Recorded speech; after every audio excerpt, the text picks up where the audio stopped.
It is Tuesday, June 2nd, 2026. It's been a weird start to the morning. Not bad, just weird. The brain has been a little clustered, just moving a little bit, thinking a little bit, and that's okay. It gives me confirmation that my brain's working. That's a positive. It's a big positive.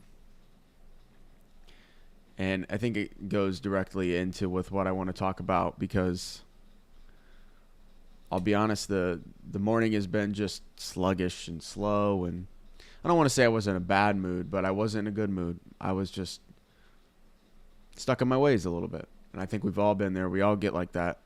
Totally normal, totally human. And then I looked down, and here's how I found what I want to talk about today, because I got to get through this, and I gotta make today a good day. I heard this in a podcast recently.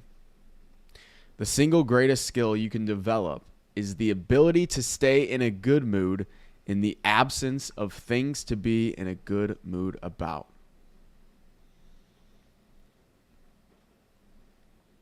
So many times throughout a week, a month, a year, we're in bad moods for reasons that we can't even pinpoint. It's such a minor reason, and we just choose to stay stuck in that bad mood. We'll be better tomorrow. Tomorrow will be a good day. Let's sleep on it. Let's just get to the end of the day, and tomorrow's a new day, fresh start.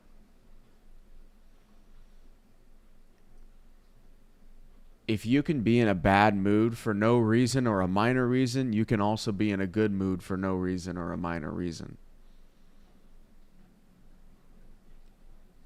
Of course, there are major reasons and major life experiences that will create bad days and bad moods. Something like family death or a major car crash or your car being stolen, something else being stolen. Like, when there are major reasons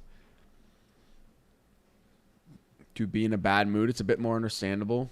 But just think of how often you've had conversations with somebody in a bad mood and you've asked them why, and they just said, "I don't know, I just am."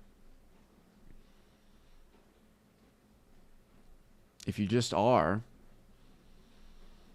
my recommendation is try to figure it out. Take 10 to 15 minutes, either talk out loud, write it down, write in your notes, do something to try and pinpoint exactly why you're in a bad mood. Because chances are, if there's no major life experience tied to it, you're going to resolve and understand that it's a minor thing that's bogging you down, that's keeping you down.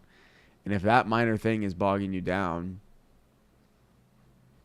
find another minor thing that's just a little bit more important that'll boost your mood, that'll put you in a good mood, or just leave it behind, man, because life's too short to be in bad moods for little to no reason.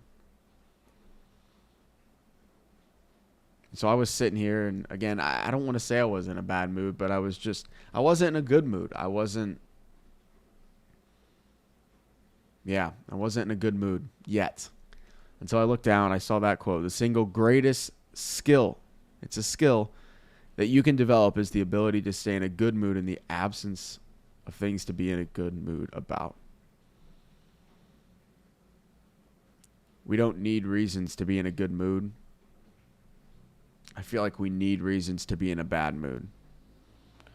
But again, if you're in a bad mood and you can pinpoint those reasons, it's almost like venting. It's almost like therapy. It's almost like just letting it out into the world. This is why I'm in a bad mood. All right, I'm letting it go. The rest of the day is going to be good. We don't have to sleep on it. We don't have to wait until tomorrow to get a fresh start. Your fresh start can be in 10 to 15 minutes. Pinpoint what's bogging you down, what's putting you in a bad mood, and just try and flip the switch. Try it. Just try it. Because I think when you look at a timeline of 365 days a year, that's what we're presented with every year. The more efficient that we can be directly ties to, I think, the mood that we're in.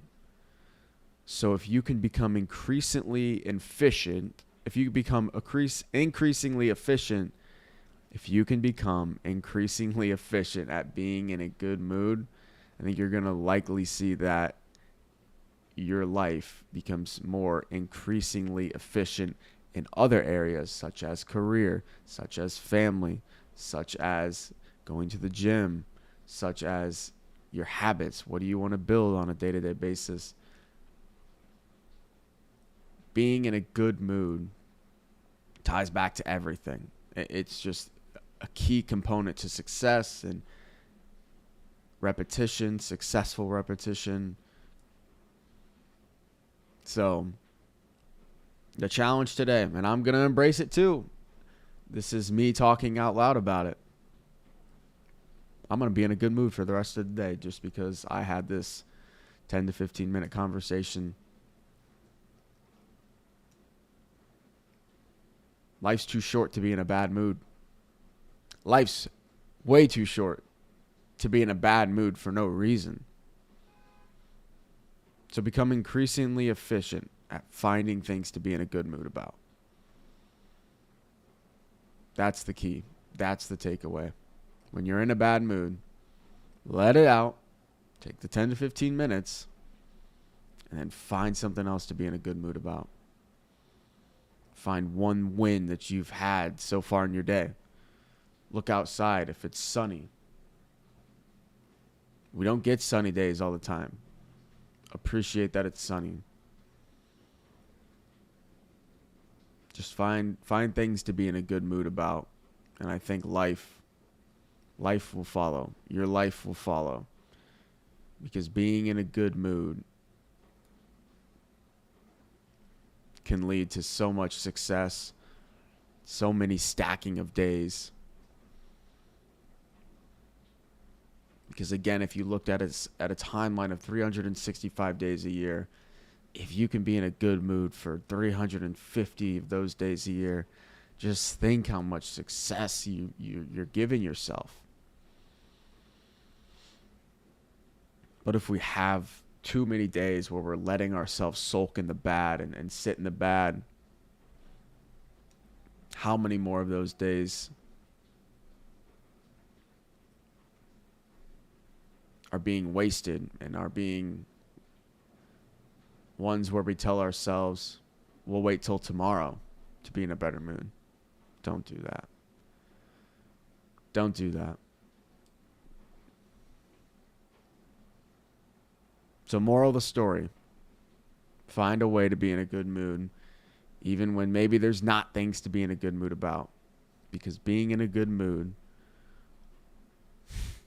it sets your day. It sets the standard. It's how to be successful. So let's be in a good mood the rest of the day. It's only 12:45 Eastern time here as I'm recording this. It's going to be a great day. I'm going to be in a great mood the rest of the day. God bless. We'll see you tomorrow.